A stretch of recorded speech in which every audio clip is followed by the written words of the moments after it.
आज जिस चीज पे हम लोग बात करने वाले हैं कि जिस तरीके से स्टूडेंट मूवमेंट पूरे देश भर में इस समय पे हो रहा है और उसका एक कल्मिनेशन भी हमने देखा जंतर मंतर में, जो 20 जून से शुरू हुआ था एक इंडिफिनाइट स्ट्राइक, और वो खत्म हुआ जो शिक्षा मंत्री, केंद्रीय शिक्षा मंत्री धर्मेंद्र प्रधान है, उनके रेजिग्नेशन से।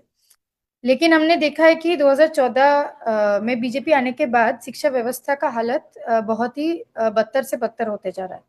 ऐसे कानून लाए जा रहे हैं शिक्षा व्यवस्था में, अगर हम देखें स्कूल एजुकेशन हो, हायर एजुकेशन हो, जहां से हम अब अगर आंकड़े देखें तो 1 लाख से ज्यादा जो सरकारी स्कूल है, गवर्नमेंट स्कूल है, उसको बंद कर दिया गया है सरकार के रहते हुए। उसके बाद अगर हम कॉलेज यूनिवर्सिटीज की हालत देखें तो उसमें भी बहुत सारी दिक्कतें आ रही है। जैसे एकेडमिक जो क्वालिटी है, एकेडमिक गुणवत्ता है, वो कम होते जा रहे हैं यूनिवर्सिटीज में, कॉलेजेस में। टीचर्स नहीं है, बहुत सारे कॉलेजेस यूनिवर्सिटीज गेस्ट फैकल्टी के नाम पे चल रहा है। फिर अगर हम देखें स्कूल्स में इंफ्रास्ट्रक्चर नहीं है, एम्यूनिटीज नहीं है, मिड डे मील की स्थिति बहुत खराब है। ये तमाम सारी चीजें हैं। इसके साथ साथ जो स्कूल एजुकेशन में भी क्वालिटी होने की जरूरत है वो नहीं है, जो इंफ्रास्ट्रक्चर होने की जरूरत है वो नहीं है, जिसके कारण देखा जा रहा है जब सरकारी संस्थान बेहतर नहीं है, जब गवर्नमेंट स्कूल्स, कॉलेजेस, इंस्टीट्यूशंस बेहतर नहीं है, तो जो एक तबका है वो मजबूर हो रहे हैं कि वो प्राइवेट स्कूल्स या प्राइवेट कॉलेजेस, यूनिवर्सिटीज पे जाने के लिए, शिक्षा प्राप्त करने के लिए। और इससे क्या हो रहा है कि एक बहुत बड़ा सेक्शन जो जा रहा है प्राइवेट स्कूल, प्राइवेट इंस्टीट्यूशन में, ऐसा नहीं है वहां पे उनको क्वालिटी एजुकेशन मिल रहा है, पर उनके पास और कुछ ऑप्शन नहीं है। दूसरी तरफ हम देख रहे हैं खासकर कि पूरे देश भर में हर एक स्टेट में जो खासकर की मार्जिनलाइज सेक्शन है, इकोनॉमिकली मार्जिनलाइज हो, मार्जिनलाइज सोशली हो, वो उनके पास जो पब्लिक एजुकेशन का एक समय पे एक्सेस किया, बनाया गया था, इंफ्रास्ट्रक्चर बनाया गया था, जब पब्लिक एजुकेशन की स्पेस कम होते जा रही है, उनके लिए वो एक्सेस कम होते जा रहा है। तीसरी बात है कि government schools, government colleges, universities रहते, हायर एजुकेशन में रिजर्वेशन रहता, लेकिन अभी जैसे गवर्नमेंट कॉलेजेस, यूनिवर्सिटीज कम होते जा रहे हैं, तो प्राइवेट स्कूल, कॉलेजेस और इंस्टीट्यूशंस में रिजर्वेशन का भी सवाल नहीं है। तो जो पहले स्टूडेंट्स मार्जिनलाइज कम्युनिटी से थे, जो हायर एजुकेशन में पहुंच पाते थे, एक फर्स्ट जनरेशन लर्नर्स थे, उनके लिए भी जो स्कोप है आने वाले समय में वो कम होते जा रहा है। तो यानी 2014 के बाद से, जब से बीजेपी सरकार में आया है, वो ऐसे नीतियां बना रहे हैं, ऐसे पॉलिसीज बना रहे हैं जो छात्र विरोधी नीतियां हैं। छात्र विरोधी नीतियां इसलिए हैं क्योंकि वो शिक्षा को और बाजारीकरण हो रहा है, महंगा करते जा रहे हैं। जो एग्जामिनेशन पैटर्न है इसको सेंट्रलाइज कर रहे हैं। पहले जैसे मानिए महाराष्ट्र बोर्ड का एग्जाम होता था, महाराष्ट्र में मेडिकल सीट्स के लिए अलग एंट्रेंस होते थे, तो महाराष्ट्र के जो स्टूडेंट्स है वो उस एंट्रेंस में बैठते थे, वहां पे अपने कॉलेजेस चूज कर पाते थे। अभी सेंट्रलाइज्ड एग्जाम होने के नाते बहुत सारे स्टूडेंट्स को, ये सेंट्रलाइज स्टूडेंट्स को ग्रेजुएशन में जाने के लिए या कोई भी परीक्षा के लिए ये सेंट्रलाइज एग्जाम देना पड़ रहा है। अब ये जब सेंट्रलाइज एग्जाम हो रहा है तो हम देख रहे हैं कि जो महाराष्ट्र से स्टूडेंट है उनको भी सेंट्रलाइज एग्जाम में, उसके बाद रिजल्ट आने के बाद शायद उसको कॉलेज अलॉट हो रहा है जो आंध्र प्रदेश में हो, या उसको कॉलेज अलॉट हो रहा है दिल्ली में हो। खास करके हम देख पा रहे हैं जो स्टूडेंट्स के पास इतना क्षमता नहीं है इकोनॉमिकल, जो घर से सामने कॉलेज में पढ़ पाते पहले, अब वो दिल्ली जाने में हिचकिचा रहा है, या बहुत दूर नहीं जाना चाहते क्योंकि उनके पास पीजीज में रहने का व्यवस्था नहीं, या इतना ज्यादा पैसे नहीं है कि वो अफोर्ड कर पाए एक महंगा शहर में रहने का। तो बहुत सारे लोग अब सोच रहे हैं कि डिस्टेंस लर्निंग कर लेते, इग्नो में पढ़ाई कर लेते, लेकिन जो क्लासरूम एजुकेशन है उससे भी थोड़ा दूर जा रहे हैं। साथ साथ जो कोविड के बाद हम लोगों ने देखा है कि काफी स्टूडेंट्स में एक नेसेसिटी बढ़ा है कि उनको फैमिली के सपोर्ट करने के लिए जॉब्स भी लेना पड़ रहा है। तो ये तमाम सारी इश्यूज है। इसमें से सबसे बड़ा इशू जो उभर के निकला था, जो जंतर मंतर में हमने देखा कि नीट जो मेडिकल एग्जाम होता है उसका पेपर लीक पे देखा गया सबसे ज्यादा आक्रोश हुआ। अब ये आक्रोश सिर्फ नीट की पेपर लीक की बात नहीं थी, बहुत सारे स्टेट एग्जामिनेशन में, महाराष्ट्र में भी अभी रिसेंटली नीट के पेपर लीक के बाद पेपर लीक्स हुए हैं, अभी उड़ीसा में पेपर लीक हुआ है। पेपर लीक एक नॉर्मल चीज बन जा रहा है कि सरकारी एग्जामिनेशन एग्जाम के लिए लोग बैठ रहे हैं, फिर पेपर लीक हो रहा है, फिर वो एग्जाम पोस्टपोन हो जा रहा है, फिर महीनों तक वो एग्जाम हो नहीं रहा है। जॉब्स के लिए भी जो एग्जाम हो रहा है उसमें भी पेपर लीक देखा जा रहा है, एग्जाम मतलब कोर्सेज के लिए भी जो एंट्रेंसेस हो रहे हैं उसमें भी पेपर लीक देखा जा रहा है। तो स्टूडेंट्स में एक, युवाओं में एक गुस्सा था, और ये गुस्सा सिर्फ पिछला नीट जो लीक हुआ है उसका गुस्सा नहीं, पिछले 10-12 साल में जिस तरीके से शिक्षा व्यवस्था में एक इनकॉन्सिस्टेंसी है, एक अनएम्प्लॉयमेंट बढ़ते जा रहा है, लाइक लोग स्कूल जा रहे हैं, अच्छे स्कूल में पढ़ रहे हैं, बहुत सारे लोग प्राइवेट स्कूल में भी पढ़ रहे हैं इस आशा से कि वो अच्छे स्कूल में पढ़ेंगे, बेहतर भाषा सीखेंगे, बेहतर स्किल सीखेंगे, तो शायद कॉलेज बेहतर उनको मिलेगा। फिर वो कॉलेज जा रहे हैं, महंगे कोचिंग भी लेने की कोशिश कर रहे हैं कि अच्छा कोचिंग लेंगे तो शायद बेहतर कॉलेज मिले, और फिर जब कॉलेज जा रहे हैं तब भी उनको बहुत पैसे देने पड़ रहे हैं। ये सब कुछ करने के बाद जब एक स्टूडेंट अपना 21-22 या 23 साल गुजार देता है एजुकेशन सिस्टम में, और उसके बाद भी उसको जॉब नहीं मिल पाता है, उसको एम्प्लॉयमेंट नहीं मिल पा रहा है, सरकारी संस्थान में वैकेंसीज नहीं है, तो ये सब कुछ एक मेंटल स्ट्रेस प्रेशर बना रहा है। इसके साथ साथ जब एक स्टूडेंट रात दिन पढ़ता है, कोचिंग जाता है, तो उसके पास भी एक होप होता है कि वो अच्छा मार्क्स लेके, अच्छा नंबर लेके एक अच्छा गवर्नमेंट कॉलेज, मेडिकल कॉलेज में एडमिशन ले। लेकिन जब पेपर लीक हो जाता है तो उसने जो मेहनत की, पढ़ाई की, उसका जो एक विजन है एक स्टूडेंट का, वो पूरा टूट जाता है। क्योंकि हमें पता है कि नीट का जैसे एंट्रेंस एग्जामिनेशन जो इतनी कॉम्पिटिटिव होती है, उसकी कितनी प्रेशर रहती है एक स्टूडेंट पे। एक स्टूडेंट सिर्फ 2-3 महीने का तैयारी नहीं करता है, लगभग आजकल स्टूडेंट्स 10th 11th 12th 3 साल मेडिकल के एंट्रेंसेस की तैयारी करने लग गए, रात दिन बिना सोए कोचिंग्स जाके, ट्यूशंस जाके, एक्स्ट्रा ट्यूशन लगवा के कर रहे हैं। और घर परिवार में भी हमने देखा है कि कितना मेहनत वो फाइनेंशियली भी, इकोनॉमिकली सपोर्ट करते अपने बच्चों को कि खाना कम खा के, अपने एक्सपेंसेस पे कट डाउन करके कि नहीं बच्चा अगर पढ़ लिख लेगा, अगर डॉक्टर बन जाएगा तो बेहतर होगा। लेकिन दिक्कत ये कि जो अहम सवाल है कि नीट के सीट से कितने हैं गवर्नमेंट, सबसे ज्यादा अगर मेडिकल कॉलेजेस इस देश में है तो वो प्राइवेट मेडिकल सीट्स है। और अभी आप देखिए इंडिया से सबसे ज्यादा माइग्रेशन मेडिसिन पढ़ने के लिए हो रहा है बाहर, उज्बेकिस्तान, चाइना, बहुत सारे सेंट्रल एशियन देश। क्यों? क्योंकि वहां पे खर्चा कम है, वहां पे मेडिकल इंस्टीट्यूट में पढ़ने का खर्चा कम है, और इधर के प्राइवेट इंस्टीट्यूट में मैनेजमेंट कोटा या जो भी प्राइवेट इंस्टीट्यूट में स्टूडेंट अगर पढ़ना भी चाहता है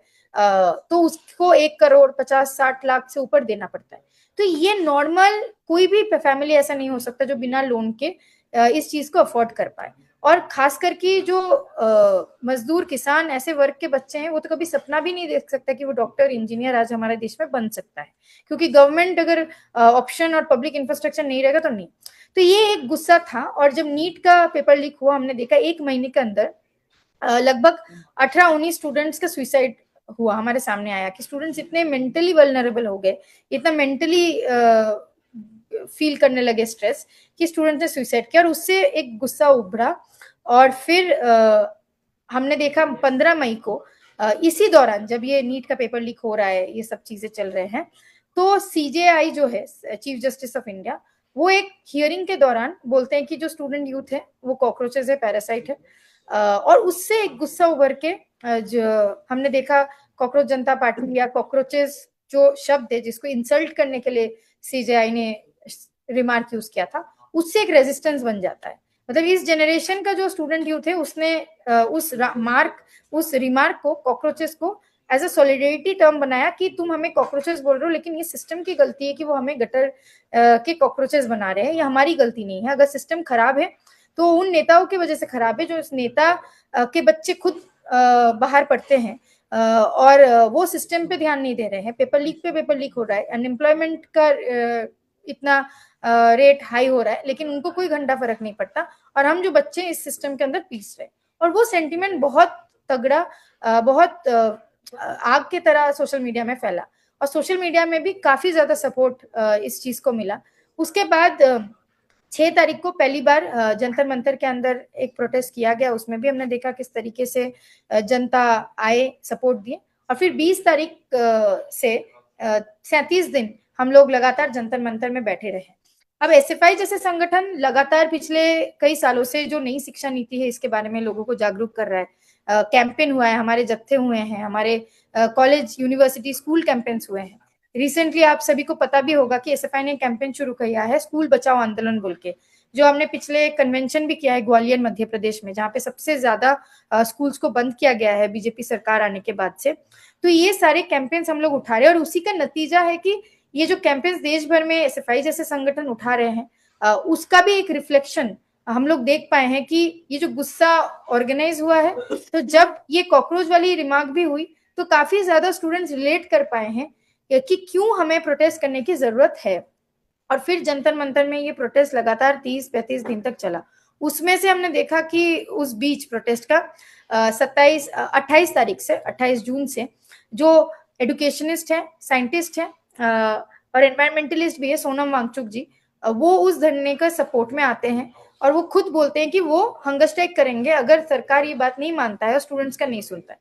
और उनकी 21वां दिन भूख हड़ताल के, आप सभी ने वो छवि देखी होगी कि किस तरीके से दिल्ली पुलिस के लोग सिविल ड्रेस में आके उस प्रोटेस्ट के अंदर घुस के सोनम वांगचुक को उठा के ले जाते हैं। और उससे भी काफी ज्यादा गुस्सा पूरे स्टूडेंट यूथ के अंदर भी होता है कि एक पीसफुल प्रोटेस्ट चल रहा है जंतर मंतर के अंदर। स्टूडेंट सिर्फ अकाउंटेबिलिटी की मांग कर रहे हैं, स्टूडेंट सिर्फ ये मांग कर रहे हैं कि धर्मेंद्र प्रधान इस्तीफा दे। इसलिए इस्तीफा दे क्योंकि ये पहली गलती नहीं है, पिछले कई सालों में इतने सारे 80 से ज्यादा पेपर लीक हुए हैं, इतने सारे री एग्जामिनेशन, 40 से ज्यादा री एग्जामिनेशन हुए हैं। तो इसका रिस्पॉन्सिबिलिटी किसी ना किसी मंत्री को लेना पड़ेगा और वो शिक्षा मंत्री को लेना पड़ेगा, क्योंकि शिक्षा व्यवस्था में इस तरीके का धांधलियां हो रहे हैं। लेकिन जिस तरीके से सरकार का रवैया था कि वो उस पर प्रोपागेंडा फैलाए, सोनम वांगचुक जी को उठा के लेके जाए, उसमें भी स्टूडेंट यूथ का काफी ज्यादा गुस्सा उभरा। और उसके बाद हम लोगों ने देखा कि 20 तारीख को जब एक संसद चलो, पार्लियामेंट चलो का कॉल दिया गया, जो कि पहला दिन था पार्लियामेंट मार्च का, तो उस दिन हम लोगों ने देखा कि किस तरीके से पुलिस हमला, मतलब जितने भी स्टूडेंट्स थे, लाखों के तादाद पे स्टूडेंट्स दिल्ली में आए थे, और वो सिर्फ दिल्ली के स्टूडेंट्स नहीं थे, देश भर से स्टूडेंट्स जो मानते हैं कि शिक्षा व्यवस्था में अकाउंटेबिलिटी होनी चाहिए, वो इस वजह से आए थे। तो वो लोग जब आए तो हमने देखा कि किस तरीके से लोगों में गुस्सा उभर के आया, और पुलिस का ब्रूटलिटी भी देखा कि टीयर गैस बच्चों को, मतलब वहां पे 7 साल के बच्चे थे, 10 साल के बच्चे थे, 18 साल के भी बच्चे थे, सिटीजन भी थे, सीनियर सिटीजन भी थे, जो सोलिडेरिटी सिविल सोसाइटी के नाते हमारे साथ आया था। और टीयर गैस, लाठियां बरसाया गया, पेलेट गन यूज किया गया एक पीसफुल प्रोटेस्ट को हटाने के लिए। लेकिन उसके बावजूद स्टूडेंट्स ने यूनिटी दिखा के फिर से जंतर मंतर में वो बैठ गए। और उसके बाद हमने देखा सरकार के ऊपर एक प्रेशर बना, और तब जनता में भी आक्रोश बना कि अब तो धर्मेंद्र प्रधान सिर्फ नहीं, नरेंद्र मोदी का, अमित शाह का भी इस्तीफा मांगना पड़ेगा। तब जाके सरकार ऑलमोस्ट उनका हालत खराब हुआ कि ये बात आगे बढ़ रहा है, तो वो कहीं ना कहीं बातचीत में आए, नेगोशिएशन में आए, और फिर बाद में हमने देखा कि किस तरीके से जो शिक्षा मंत्री है धर्मेंद्र प्रधान, उन्होंने इस्तीफा दिया। लेकिन आप लोग अगर देखेंगे तो जब इस्तीफा भी दिया धर्मेंद्र प्रधान, उन्होंने कहीं पे भी एक्सेप्ट नहीं किया कि उनसे गलती हुई है। जब इस्तीफा भी दे रहे हैं, वो स्टूडेंट्स को दोषी ठहरा रहे हैं कि वहां पे एंटी नेशनल ताकतें हो सकते हैं, इसलिए हम इस्तीफा दे रहे हैं। लेकिन जो स्टूडेंट्स, जिनके 22 स्टूडेंट्स जिनका जान चली गई, जो सुसाइड करने में मजबूर हुए प्रेशर की वजह से, जिनके फैमिलीज ने सब कुछ खो दिया,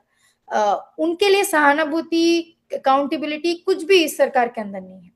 तो ये चीज हम लोगों ने देखी कि ये सरकार कैसे हर एक चीज को अपने प्रोपागेंडा के लिए यूज करेगा, हर एक चीज को डिलेजिटिमाइज करेगा। अभी भी आप लोग देख पा रहे हैं कि किस तरीके से ये सरकार का प्रायोरिटी बन चुका है कि ये पेपर लीक पे क्या किया, एक बिल लेके आया,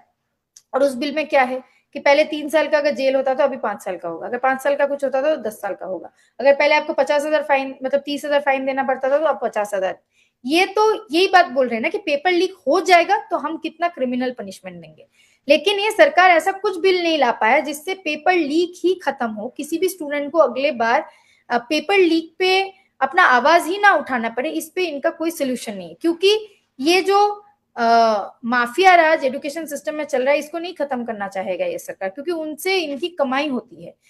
इनसे इनको पैसे मिलते हैं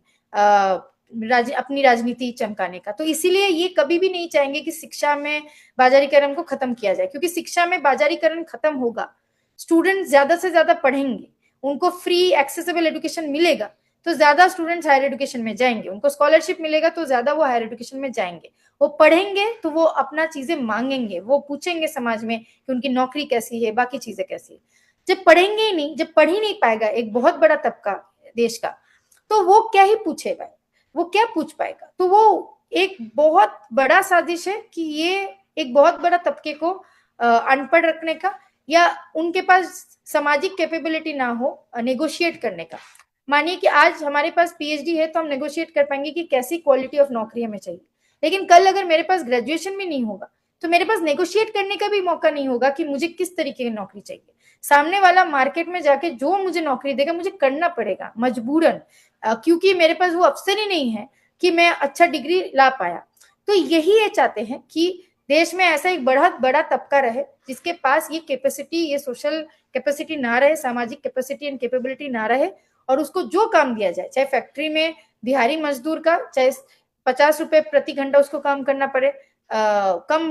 वेज में काम करना पड़े, स्थिति खराब हो, वर्किंग कंडीशंस का काम करना पड़े, ऐसी एक सिस्टम बना रहे। तो ये जो लोग हैं ये एक्चुअली हमारे लिए काम नहीं कर रहे हैं सरकार में लोग, ये काम कर रहे हैं कि जो उनके ऊपर आका बैठे हैं, कॉर्पोरेट्स हैं, उनके सिस्टम कैसे चल सकते हैं, वो कैसे प्रॉफिट चमका सकते हैं, उसका इनका ध्यान है। और इसीलिए चाहते हैं कि एजुकेशन सिस्टम में बाजारीकरण हो, क्योंकि शिक्षा जितना महंगा होगा एक देश के अंदर उतना ही हमारे जैसे देश में लोगों के लिए इनएक्सेसिबल होता जाएगा शिक्षा। और इसीलिए पेपर लीक वगैरह होता है, तो आप देखिए कौन पेपर लीक करता है, जो टीचर्स क्वेश्चन पेपर सेट करते हैं या जो इंस्टीट्यूट उसके साथ इन्वॉल्व होता है, कैसे हो जाता है, ये कैसे पॉसिबल है। तो फिर कार्रवाई क्यों नहीं होती है, एनटीए जैसे संस्थान, इन पे कार्रवाई क्यों नहीं होती है। जो एग्जाम करवा रहा है और जिसके एग्जाम टेंडर के वजह से ये पेपर लीक्स हो रहे हैं, लेकिन अभी तक आप देखिए धर्मेंद्र प्रधान का रेजिग्नेशन तो चलो हुआ, लेकिन एनटीए जैसे संस्थान जिनके एग्जाम लेते हुए, जो सेंट्रलाइज एग्जाम करवा रहा है, जिसको सरकार इतना पैसे देके टेंडर दे रहा है, वो हर उसका एग्जाम में कुछ ना कुछ धांधलिया होता है, दिक्कतें होती है। अभी यूजीसी नेट का सोशियोलॉजी का पेपर लीक हुआ था, लेकिन ये कुछ भी उस पर एक्शन नहीं लेते, और जब एक्शन नहीं लेते ये एक नॉर्मल सिचुएशन बना देते हैं। लेकिन जो सबसे बड़ी चीज है, ये तो दिक्कतें हैं जो इस मूवमेंट का है, कि इस मूवमेंट ने हमें यूनिटी और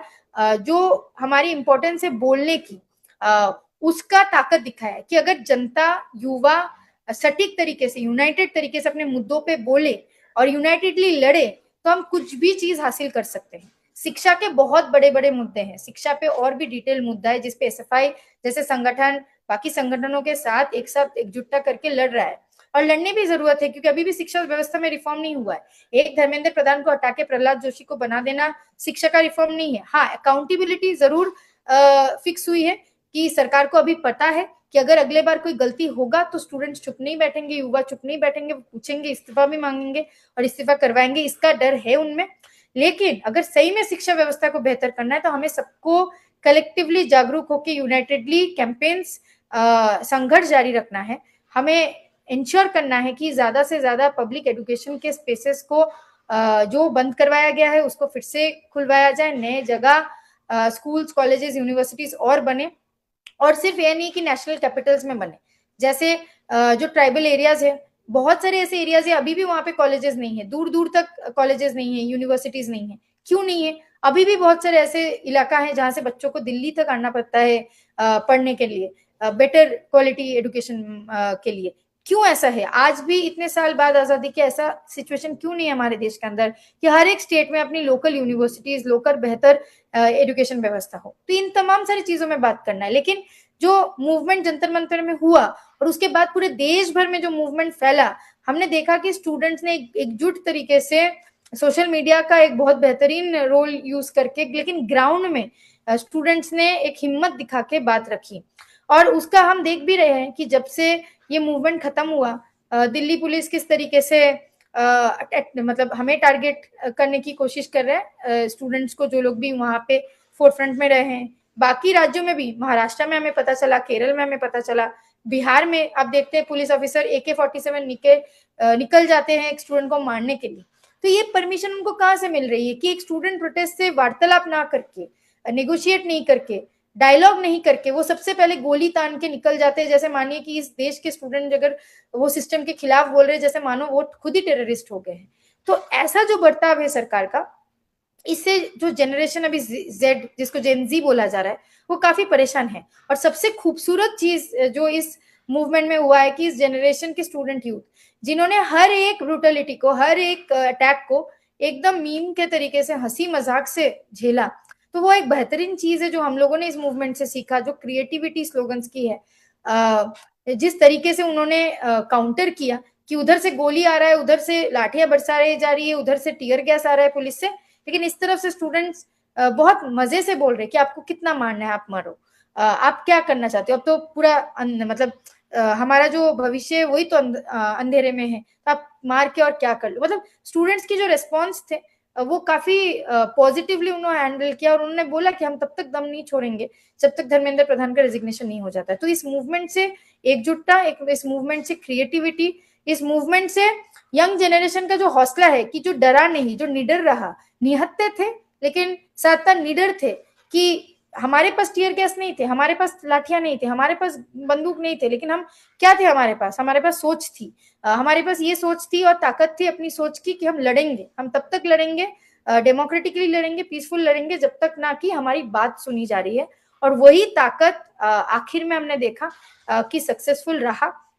और ये 37 दिनों में जो मूवमेंट हुआ, इसका ताकत ये भी है कि जो लेफ्ट छात्र संगठन एसएफआई का रोल रहा है, चाहे वो जंतर मंतर के अंदर हो, पूरे देश भर में हो, जंतर मंतर की आवाज पूरे देश भर में पहुंचाना और देश भर की आवाज जंतर मंतर तक लाना, उसका बहुत बड़ा एक रोल रहा है इस मूवमेंट को ताकत देने में।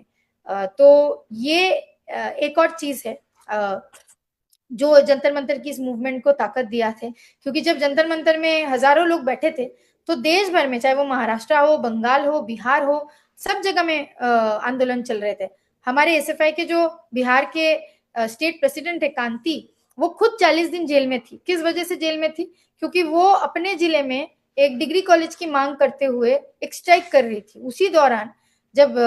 यहाँ सीजेपी कॉकरोचेस का प्रोटेस्ट शुरू हुआ 20 तारीख को, उससे पहले उसको उठा लिया गया वहां पे नालंदा में, और 40 दिन जेल में रहने के बाद अभी हाल ही में वो बाहर आई है, क्योंकि वो संघर्ष कर रही थी कि शिक्षा व्यवस्था में क्यों ऐसा है कि आज भी नालंदा जिले के अंदर एक डिग्री कॉलेज नहीं हो सकता, वहां पे होना चाहिए। उसकी मांग करते करते उसको जेल भेज दिया गया। तो ऐसा रवैया है आज प्रशासन का, ऐसा रवैया है कि अगर शिक्षा भी मांग रहे हैं आप, बेहतर शिक्षा मांग रहे हैं, स्टूडेंट्स मांग क्या रहे थे उस प्रोटेस्ट में, जंतर मंतर वाले में या पूरे देश भर में, कि हमें बेटर एजुकेशन चाहिए, हमें पेपर लीक नहीं चाहिए, हम पढ़ना चाहते हैं। मतलब आप सोचिए, एक देश में अभी ऐसा हालत है कि स्टूडेंट पढ़ना चाह रहे हैं, प्रोटेस्ट कर रहे हैं कि हम पढ़ना चाहते हैं, बेहतर शिक्षा चाहते हैं, उसमें भी उनको मार खाना पड़ रहा है। मतलब पहले हमें क्या पता था कि स्टूडेंट नहीं पढ़ते तो उनको मार खाना पड़ता है कि आप पढ़ नहीं रहे हो, अच्छा कुछ बनना नहीं चाहते हो। स्टूडेंट्स आके आगे बोल रहे हैं कि हम अच्छा बन नहीं पा रहे क्योंकि मेरी स्कूल्स की हालत सही नहीं, क्योंकि हमारे पास अच्छे टीचर्स नहीं है, हमारे पास टीचर्स ही सफिशिएंट नहीं है, कॉलेजेस की हालत खराब है,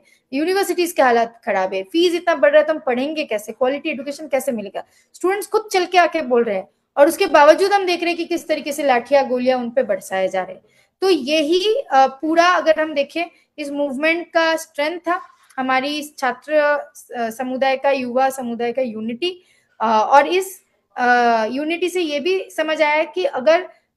सामने वाला गलत कर रहा है तो उस गलत को गलत बोलने की जरूरत है। अगर वो हमारे शिक्षा व्यवस्था के पक्ष में यानी पॉलिसीज ना ला पा रहा है तो उस पर भी हमें बढ़ चढ़ के बोलने की जरूरत है, हमें पॉलिसी सुधारने की जरूरत है। जब तक स्कूली व्यवस्था से लेके हायर एजुकेशन की व्यवस्था सही नहीं होगी इस देश के अंदर, तब तक हम क्वालिटी एजुकेशन तो क्या, क्वालिटी लाइफस्टाइल, लाइवलीहुड नहीं हमें मिल पाएगा। इसका सोल्यूशन ये नहीं हो सकता कि कुछ चंद स्टूडेंट्स बाहर चले जाएं। हमारे देश में जो स्टूडेंट्स है, जो आगे बढ़ना चाहते हैं, समाज को आगे बढ़ाना चाहते हैं, हमारे लिए एक ही उपाय है कि हम लोग सब मिलकर संघर्ष करें, एक बेहतर शिक्षा प्रणाली मतलब पॉलिसी के लिए संघर्ष करें, और ऐसा एक शिक्षा व्यवस्था के लिए संघर्ष करें जिसमें हर किसी को एक बेटर क्वालिटी ऑफ एजुकेशन मिल पाए। शुक्रिया।